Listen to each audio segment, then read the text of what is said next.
వాళ్ళ బూతులు తిట్టినందుకు రెస్పాన్స్గా రియాక్ట్ అయ్యాడు ఆయన.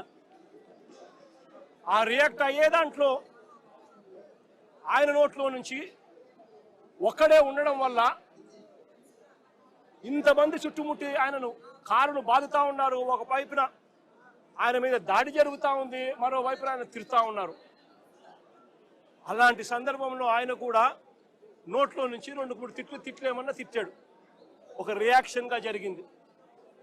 నేను అడుగుతా ఉన్నా ఇదే చంద్రబాబు నాయుడు గారిని, ఇదే పవన్ కళ్యాణ్ గారిని, ఇదే నారా లోకేష్ గారిని అడుగుతా ఉన్నా, మీరు తిట్టే తిట్టులకు ఎటువంటి రియాక్షన్ అవసరం లేదు.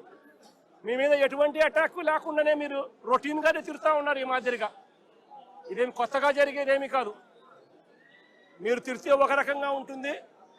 అంబటి రాంబాబు అన్న ప్రాణం మీదకి వచ్చినప్పుడు రియాక్షన్గా ఆయన తిరిగితే మాత్రం ఇంకొక రకంగా దాన్ని చిత్రీకరిస్తూ ఉన్నారు.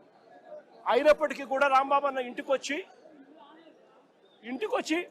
10:30కు అది జరిగితే 10:30, 11:30 గంట 10:30 ప్రాంతంలో అది జరిగితే ఆయన ఇంటికి వచ్చి 12 గంటలకు 1 గంటకు ఆ ప్రాంతంలో ఇంట్లో తాను ప్రెస్ మీట్ కూడా పెట్టి జరిగిన విషయమంతా కూడా వివరించి, ఆయన పెద్ద మనిషి కాబట్టి, సంస్కారం ఉన్న వ్యక్తి కాబట్టి ఆయన నేను తిట్టకుండా ఉండాల్సింది అని కూడా చింతిస్తూ చెప్పాడు.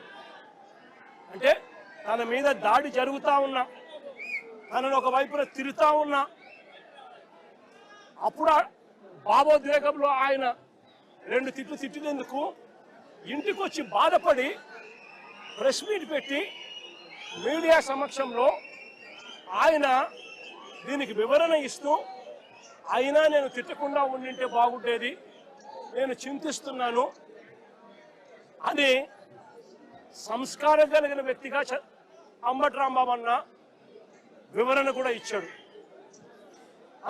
అంతటి సంస్కారం ఉన్న వ్యక్తిని నిజంగా చేతనైతే